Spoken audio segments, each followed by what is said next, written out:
Hey, welcome to the Drippin' Stone podcast, a podcast where two friends raise a glass and have a conversation. I'm Nick. I'm Kyle. Hey, man, how are you? So good, man. How are you? I'm doing very well. It's been a minute since we've done this. I mean, not terribly long. No, but longer than what is our average. Yeah. I mean, everybody knows like we normally record once every 2 weeks or so. Yep. But in the summer, like that schedule just gets blown out of the water. Summer's just a bit of a free for all. Yeah, I think the day we recorded 3 episodes, and then we recorded some other stuff at some point. Yep. And then we saw each other outside of recording, but didn't record. Yeah, it was just bizarre. Yeah, I forgot. At some point in time, we had an extra episode thrown in there, so that we had an extra one in the canister. But then I was worried because I just went on a bit of a trip. Yeah. And was worried that we didn't have enough to cover it. It's like, uh-oh. Yeah. No, I looked at it because I looked before you went on your trip, and I was like, are we going to have to record digitally kind of thing? And nah, it was all good. Yeah. But it feels a bit weird. Yeah. Yeah, it probably has been close to a month since we've been behind the mics. Yeah. Yeah. Almost. Pretty dang close. Yeah. But you guys, as listeners, aren't hearing this until, first couple weeks of August. Yeah. So is it fall now? Jeez. No, sir. No, it is never in Florida. That is correct. It will not be fall in Florida until December 27th. Yeah. Something like that. Yeah. It's when our leaves start peeping. Sure. But for the majority of the country, it still is very clearly summer. Yeah. Summer. Not just hot as summer. Yeah. We might be just we're probably not even to the solstice yet at this point. What? No, that was no, that was back in that was a minute ago. Equinox. That's in a couple weeks. Autumnal equinox. No, I think that's in sometime September? Maybe. Sure. I don't know.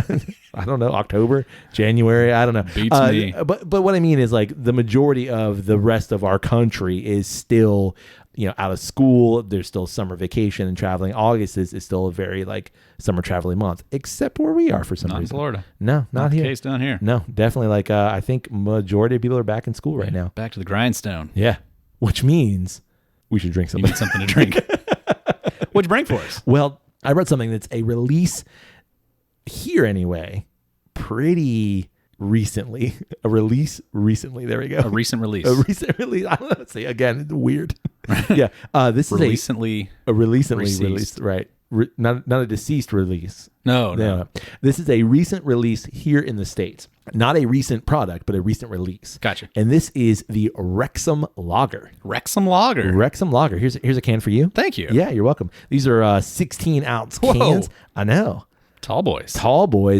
This actually, so Wrexham, the Wrexham Brewery first brewed Wrexham Lager back in 1882. It's right there on the can. Yeah. But it has just recently been released here in the States because it's being brewed and canned by Distill in Illinois. In Normal, Illinois. What a great name. Yeah, and Wrexham Lager really made its debut here in the States because of a little show that we're going to talk about here in a little bit called Welcome to Wrexham. Welcome to Wrexham. Yeah. And so when actually Carol saw this, my wife Carol saw this, that it was being released here, and she's like, we got to find it. Right. And it's at your Wine Totalies and your big box stores. And so we went to one. And your XYZs? Yeah. So we went to one and we grabbed it. Cool. And you've not had this. Nope. I've had 1 or 2 of these. Yep. And 4% ABV, and I gotta tell you, man, this stuff is fantastic. Solid crushability. It really, truly is. And I know I'm building you up for it, but right. Cool. Yeah. Well, let's get into Let's do it. Oh no, man! Shower beer. Who knew? All over the place. Nice. Didn't know you're in the splash zone. Woo! That went down my shirt. Should have moved out of the way. I mean, they're 4%. Are we just going straight out of the can? Why not? We pouring them up? Nah, straight out of the can. I feel like it's. I mean, what do you want? You did get some glasses. I did. What do you got want them out. Well, I mean, we always talk about what it looks like. Okay. You can drink yours out of the can. I'll pour mine. Okay. You pour You don't yours. have to. I'll drink mine out of the can. One moment, please. Yeah. Fantastic. Did you hear that Yeah. Wrexham crowd? I go did. wild? Yeah. That's pretty. It is a very pretty beer. Now, had you had one of these prior to the recent release? Not at all. In Normal, Illinois? Not at all. No.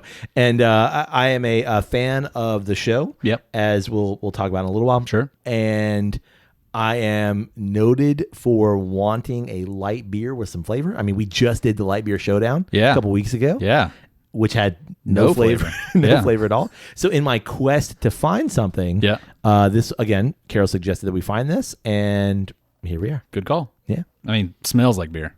You want a glass? I should probably have a glass.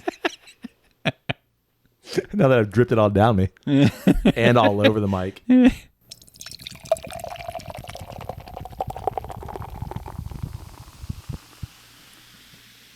My Wrexham crowd goes wild too. Yeah. I mean, it's just a pretty beer, man. Yeah, it looks great. Nice golden hue. Yeah. Looks like a beer. Not cloudy at all. Nope. See straight through it. But it does have some color. It's not just, super light and watery. It does have a golden hue. Yeah. Yeah. What about on the nose? Got some malty sweetness. Yep. Slight citrus. Yeah, some earthy tones. Little dank. Like just a like dank. A whiff of dank. Yeah. It's like you step foot into a college town. Sure. Like not by the college, just in the college town. Yeah. I was in a college town recently. Bit dank. That's because of all the mold. Yeah, it smells great. It does. It smells crisp. Bready. That's not bad. All right. Shall we? Going in. Yeah. How about that? That's solid. Yep. Plenty of flavor, but like not too much. Yeah, nothing that's like you're not being punched with anything. Yeah, no, it's just straight up beer. Correct. Yeah. Easily crushable. Yep. Yeah, I just had like 4 huge gulps there. Yeah, I heard it. We all heard it. Yeah, I don't know if I edited all the gulps out, but we heard it. It's got a great mouthfeel. There's nothing about it that is too. It's not too hoppy. It's not too bubbly. It's not claggy. Nope. Not clingy. No, it doesn't. It's clean. It's clean. Fresh. Yeah. Refreshing. Absolutely. There is this is a sports beer, man. It's a super easy drink. Yeah. You're right. This is a beer that you would have at a sporting event. Yeah. Outside, you're wanting some relief from the intensity happening on the field. No, this is great. Yeah. This is really good. What I've come to understand about beers in the UK, Yep. and maybe, dare I say, maybe in Europe as a whole, is that when you're going to brew something like this, it's going to be on the lower ABV end, but with still a good amount of flavor. Right. And that's something that I don't think America does well in terms of this style of beer. Sure. Because like, think about our blue can beers. Most of those are in the 5% range. Right. And so they're still low, but they're not 4%. Right. And they're devoid of flavor. Whereas you have this that has a fair amount of flavor at 4%. And I would argue too, I mean, granted, we're not outside in the 90-degree heat, but like, thank you. Wouldn't really be that way in the UK either. But this also feels like thirst quenching. It doesn't feel like I'm drinking it and then just initially like immediately wanting more because I'm thirsty. Right. It feels refreshing. It does. Yeah. And I think that is kind of like, now that you mention it, a bit of a quality of like when you think of just European lagers. Yeah. And for me, like, I want just beer. Give me a beer. This is like, if I were to cozy up to a seat at a pub and I say I would like a lager, this is a lager. Yeah. There's nothing special about it. And I think that's what makes it special. Right. Is that like, it's not something challenging. I'm not going to have to push myself. I don't have to think about this beer. I'm having a beer. Right. And it tastes like beer. Right. It's giving me everything that I need out of it. Yep. And it's delicious. Good stuff, man. I think that a beer like this is meant to be shared in, community with people. Right. In terms of like, you're going to a pub, you're at a sporting event. And so like the beer is not the front runner. The beer is the thing that you're, engaging in together. Right. It's the conversation, or it's the camaraderie of the sport, or whatever. That's what the thing that you're doing. Right. Right. So this is just there because, again, you want a beer, but it doesn't need to be something like, oh, let's tuck into a 12%, imperial stout, and now we got to fight this beer while we're trying to have a conversation. It's just we're having a beer. Yeah. Or like, I need to be cognizant of how much we're going at this. Like, you could have 3 or 4 of these and still be in great shape. Oh yeah. But no, I think you're totally right. It's more like the glue of the community of like, especially like this, something like this where it's representing a sports team you want to have something that's going to be prideful that you can all kind of get behind, and this is our local brew. And, Right. You know, it is like community building. Yeah. In the process, which is kind of like, I don't know, it's something that I don't feel like we really do much here in the States. Like, Well, you don't go to a Tampa Bay Bucks game and have the Tampa Bay Bucks beer. Right. Because it's, what would it be? Well, I think maybe, I don't but know. like then you're gonna struggle through. You know, Yeah, you're gonna have a 7% 24-ounce IPA. which highlight is great, but it also like okay, so I can have one of these, and it's also 95 degrees outside in September at a football game. Yeah, tough. Nah, come on. Yeah. So I think though what you're talking about is the idea of the local brewery supplying for that area, Right. And so like while the beer is tied to the football European soccer Right. football club, it is the town's beer. Right. So like this is the local beer. You would drink this, and it also is at the sporting event. Right. Whereas the way that we do most beer here in the U.S. is not that way anymore. Yeah, it's like a league sponsor. Like Right. Bud Light is Correct. the beer of NFL. Yeah. But you don't have like independent, like, all right, well, my team is this team, and Sure. and we drink this, and that helps,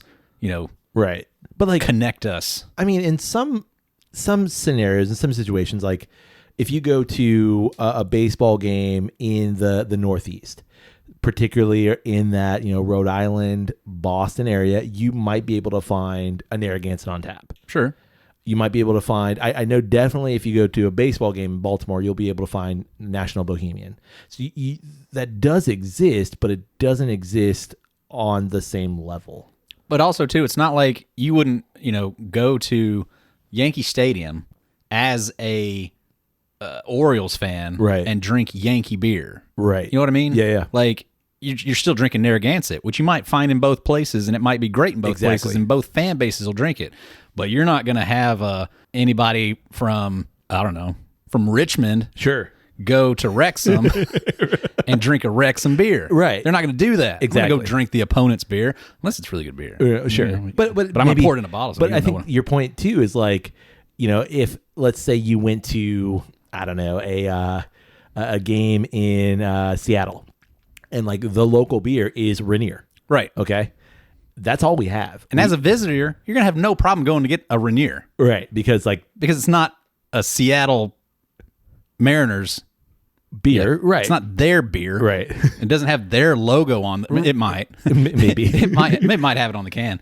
But it's not like it's not theirs, where this Right. is Wrexham's beer. Sure. You know, Sure. it's way more. To be fair, maybe we are misspeaking. It's the name of the town. Sure. Also, Yeah. so yeah, it could just be like that, but like I don't know. what- I think they're leaning into it a bit here. Well, like, it's got okay. the dragon on the can. Sure. But I think what we're saying too is like, I'm going to be able to get the same beer that's across the entire country. There's going to be Bud Light at that game. Right. And I can drink that there. Whereas, I think how it should be is I'm in Seattle. This beer is from Seattle. That's really the only beer because it's hyper localized. So like because I'm in Seattle, now I'm drinking the local beer. And I Right. think that's what makes this special. Yeah, and I think there's just like there's more pride. Like it reminds me, like the song that the hobbits sing in Lord of the Rings of the beer they drink in their hometown. Yeah. Like you can drink your fancy ales, you can drink them by the flagon, but the only brew for the brave and true comes from the Green Dragon.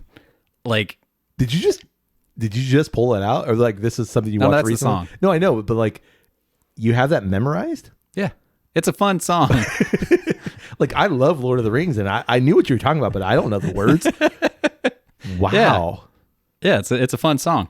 I'm impressed. Thank you. Not John Green, but his brother Hank. Hank. Yeah. He did a cover of it with this other dude on Instagram, and it's a really fun Oh, okay. cover. So I've heard that. You've several heard it. times. Okay. But yeah, no, it's just a good jam. So But there's something about that pride of like Yes. the beer from my hometown, like what we drink in our pub. Correct. Yeah. That I think is different from kind of the way that we do it here because it becomes so more nationally. Yeah. It's, like even like a High Lie that it was at one point in time very specific to Tampa and that area Yeah. is now nationwide, or even a Coors, which you could only get, Yeah. West of the Rockies or in that area, Right. for quite some time. Your favorite light beer. Careful, buddy. I mean, That's one you you're not picked. wrong, but I don't know if I'd say my favorite light beer. Although the Light Beer Showdown would say otherwise. But it's science. But what's cool about this too is it's associated. Obviously, the Wrexham football team is associated with Ryan Reynolds and Rob McElhenney. Right. And so for them, the beer represents the town, not just the football team, but the town, and to some degree, Wales as a whole. So they're involved with this as well. Right. And getting that, I don't know, like, to what degree. I don't know if they own or if they own a piece. I don't know. But for them, it was the pride thing.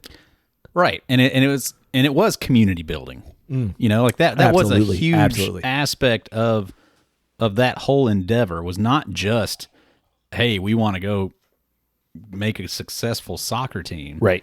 Football team.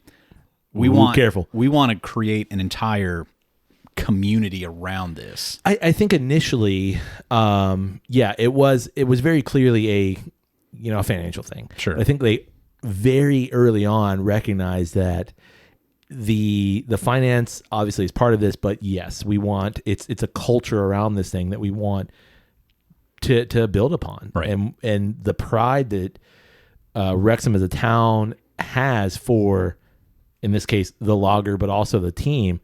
That is something to really push forward, and it's something really cool that we can, capitalize on. Maybe is the correct term, but we can use. Right. And it's fantastic. Yeah, it really is. It's really great. I mean, it's similar to, like, I can think of a lot of beers that is similar to. Sure. But you can't fault it for just being really good. Right. It's solid, and there's a reason why that style is popular. Yeah. Because it's great. It's not just a brand that's like, hey, it's the Wrexham Lager from the TV show. Right. Yes, that is the end point. But then to have the brand and to be this good, right, to be that solid. Yeah. I mean, are you going to have people stumble upon it that know nothing about the TV show and nothing about the football team? Sure. Maybe. But it's probably going to be fewer and further between than people who are like, oh, right, yes, I'm watching. Because to be fair, the newest season, I think season 4, this is on Hulu. This is a constant like an commercial. ad. Yeah, it's a constant commercial. So like that's where we saw it, obviously. Right. And like, yeah, I want to try that. I like this show. I like what they're doing. I want to try that. Yeah. But to have it be this good, amazing. It's not a gimme. No. Yeah. No, exactly. Because you've had plenty of beers that look just like this and taste awful. Right. We did a bunch of them the other day. Yeah. So yeah, it's not a gimme that it's just going to be great. So it's so rewarding when, especially on this side of the pond, where it is just like, oh yeah, no, I'm a fan of the show, and this is just going to be something else that kind of connects me to that show. Exactly. For it to be great. Exactly. And like now, when I see it in the show, and like I've got that connection, and it's community building. You know? Even this far apart. There's something about that's pretty neat. It's so cool, and it's a fantastic product. Yeah, I bought a whiskey a few weeks ago at this point that is made 100% grain to bottle in the Cotswolds. Yeah. I'm a huge fan of Clarkson's Farm. Yep. And I do the same thing with that. Like I can sip on that whiskey while I'm watching episodes of Clarkson's Farm, and it just feels like connective tissue of, I know that the Terra Noir in this bottle the terroir in this bottle is helps connect me and give me a kind of more visceral connection to the show that I enjoy. Yeah, exactly. And again, just as that whiskey is fantastic whiskey, when you have a product that's not just gimmicky, right. It's not just, oh yeah, this is the beer they drink in the show, or this is the food that they eat in the show, that this is connected to the place and it's solid. Yep. That's hard to beat. Yep. Winner on all accounts. Speaking of winners, so not only did I want to do this beer, yep, but I wanted to talk a little bit about a burgeoning interest that I have in not necessarily watching football, even though like when this episode comes out, like the English football season is kicking off. Yep. But really watching documentaries about sports, if you will, like about around like sports seasons. That there's Netflix, they've done Drive to Survive, which is the F1, was it? Racing? Thank you. F1. I couldn't think like that word. I was like, it's got to be something other than racing. Nope, it's racing.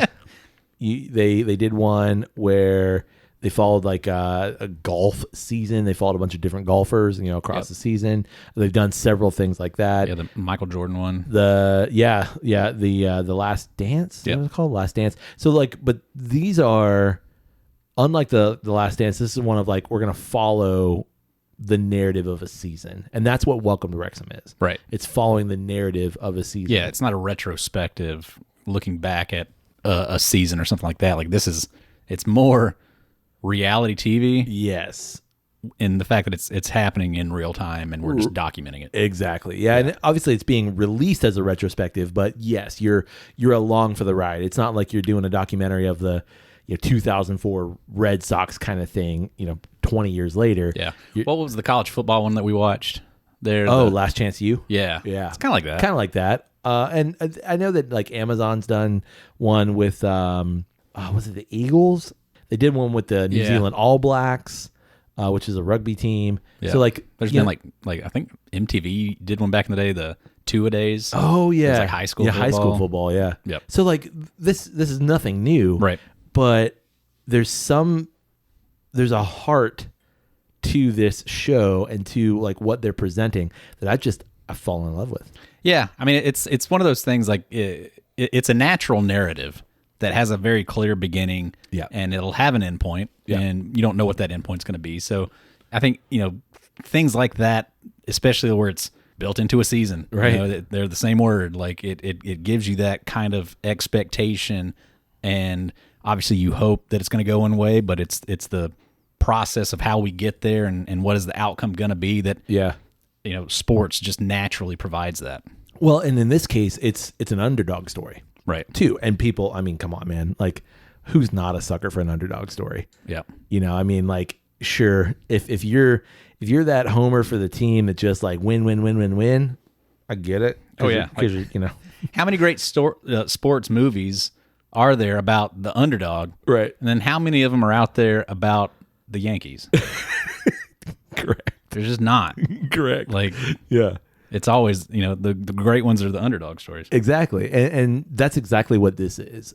And it's so cool to watch something that, not that I don't have an interest in it, because I am, vaguely interested in European football. Right.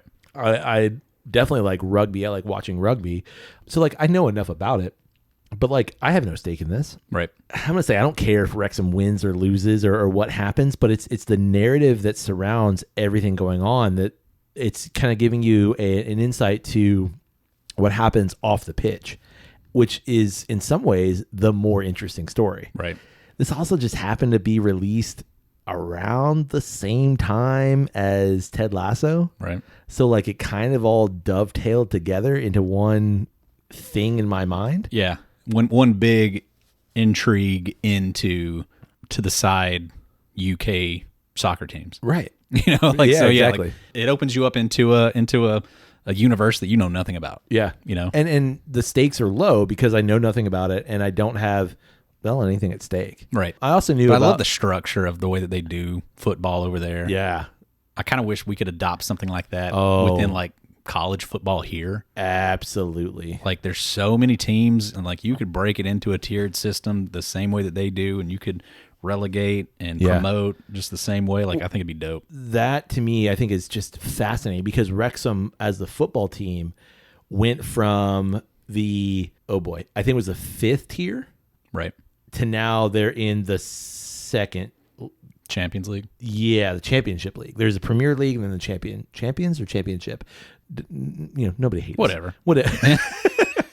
There's a great Ted Lasso joke about it. You mean so we got regulated into the Champions League? That doesn't make any sense. But like we finished second to last, but we finished exactly. Yeah, but I love that. I love that what you just said. The idea of to call here in baseball, just to continue to use that, to call this a World Series is just ridiculous. Yeah, or to call like American football the Super Bowl. Come on, at least I like that a little better than World Series, where there's nothing except for the The players, sure. Sure.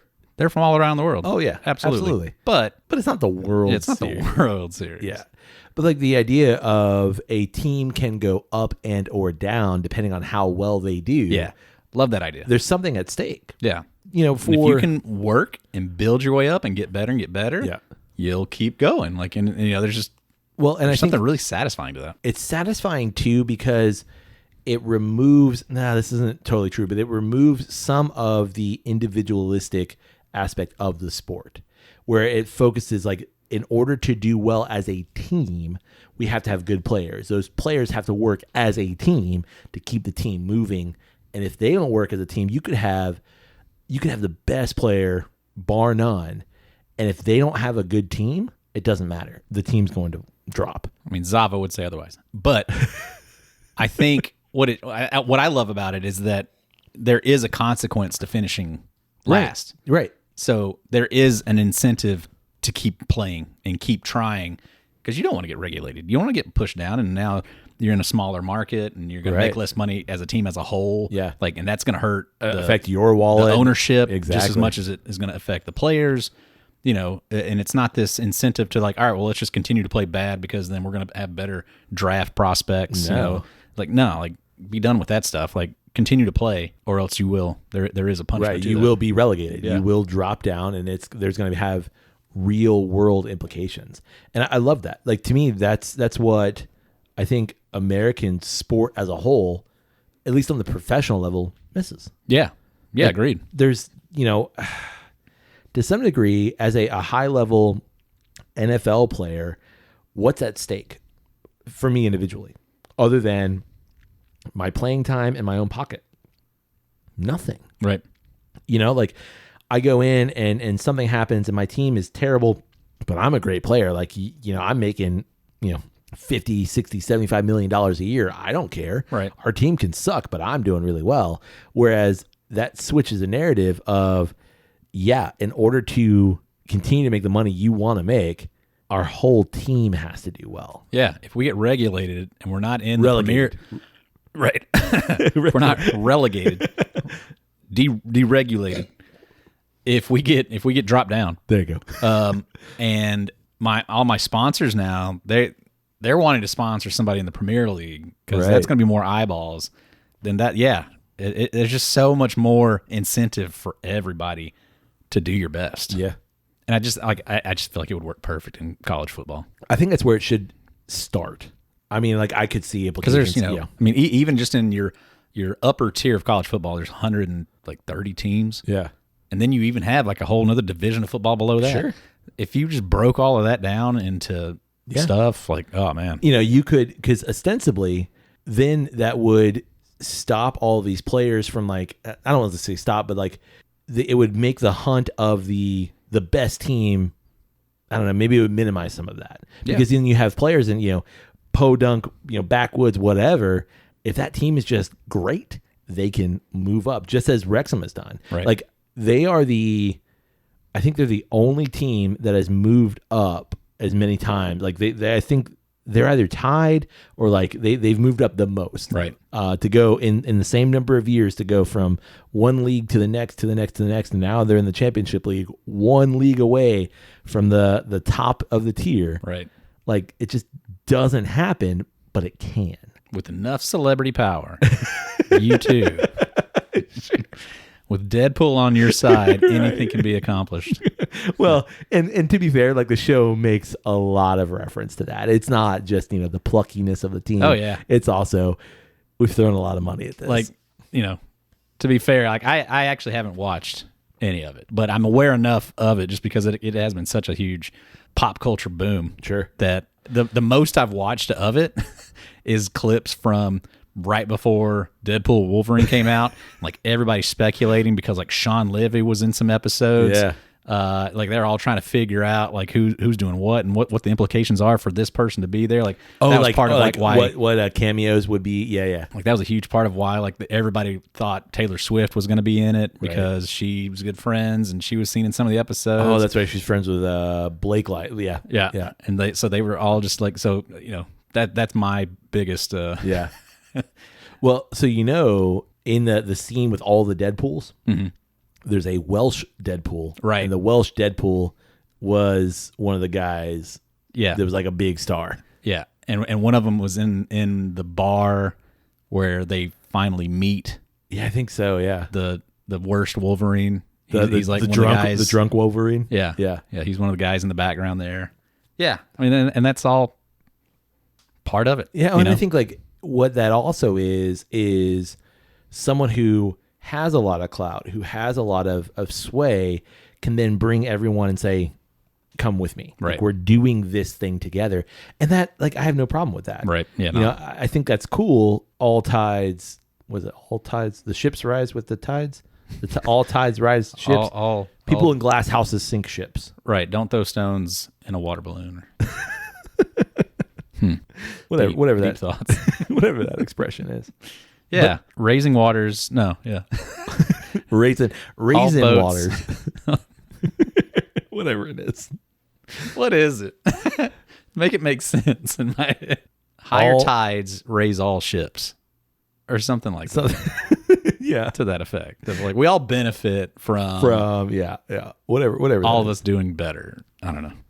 All of that to say, fantastic beer. I had to share it with you. Yeah, no, this was great, man. Super satisfying. I have already finished mine. Oh, wait, hold on. I got all right, now I'm done. And I didn't even know I was ready for a tall boy. But man, crushed it. Yeah, again, it's Good 4%. stuff. Yeah, you don't feel bad at all. No, not at all. I'm ready to record another episode. Yeah, let's do it. Well, on that note, yeah. You got anything else? No. Great find. Wouldn't mind a 6-pack of those for sure. Well, they come in 4-packs. So like wouldn't mind a 4-pack of those for sure. Wouldn't mind a 4-pack of those for sure. Well, guess what I got you? What? Actually, no, I only brought these 2. I'm sorry. Man. I know. You can go to a wine totally or your own store. Not in this neck of the woods. No, Nothing around here. It's a bit of a hike. Well, we'd love to know, what do you think about the Wrexham Lager? Yeah, if you haven't had a chance to try it, man, go get you some. Yeah. Great summer beer, sports beer. Sure. Get it while the time's right. And all of our UK friends, are you excited for the next season of football? I'm sure they are. I was just over there. Went past, what is the Emirates? Yep. Is in London. I know it passed that stadium, and I think I also at some point on a train passed Wembley. I guess it might have been Wembley, but I think it was Manchester. Okay. Is that not around there? Neck of the woods? Sure. Manchester United. No, that's in. No, I think I just saw a lot of their gear in some of the shops and stuff. Yeah. But I did pass another stadium. Tottenham. Might have been Tottenham. Yeah. I don't know where they play. Yeah. They play in the Hotspur. I think they play around Tottenham Court. Because that's a tube stop. Probably right. Pretty positive about it. And then you got the Piggly Wigglies. Oh, man. Also play in Piggly Wiggly. Yeah, for sure they do. That's my favorite tube stop. Piggly Wiggly. Yeah. Yeah. Oh, we'd also love to know, what do you think about Welcome to Wrexham? If you've had a chance to see the show, what do you think about it? Yeah. For it, against it. Indifferent. Give us the deets. You can get in touch with us through email. It's drepandstone@gmail.com. You can also get in touch with us through social media. It's always one word, Drep and Stone, DREP and Stone. Come find us, slip into our DMs, and we'll slip right back into yours. Absolutely. We love it if you support the podcast. You can do so by rating us wherever it is you find great podcasts like this one. You can financially support the podcast through our Patreon page. It's patreon.com/drepandstone. And finally, Kyle. Yeah? You can support the podcast by telling someone about Drep and Stone. Yeah, while you're at a Wrexham game. Absolutely. Or just any, bar watching soccer this summer. Yeah. Or, football. Fall football. What, like real football or English football? Uh-oh. Man. Sorry. Not sure who you just offended there, but there's definitely somebody. I've offended somebody. It's okay. Yeah, just turn to your neighbor. If they're wearing a jersey that's different from your jersey, buy them a Wrexham. And tell them about Drep and Stone. Drep and Stone. Hey, we disagree on our sports team choices. But what we can agree on is great podcast in which 2 friends raise a glass and have a conversation. Indeed. It's called Drep and Stone. Tie everybody together. That easy. That community building glue. You took the words right out of my mouth. Right man. there. On that note, hey, buddy. Hey, buddy. May your glass overflow. And your ass never show. Or arse. Cheers, buddy. Cheers.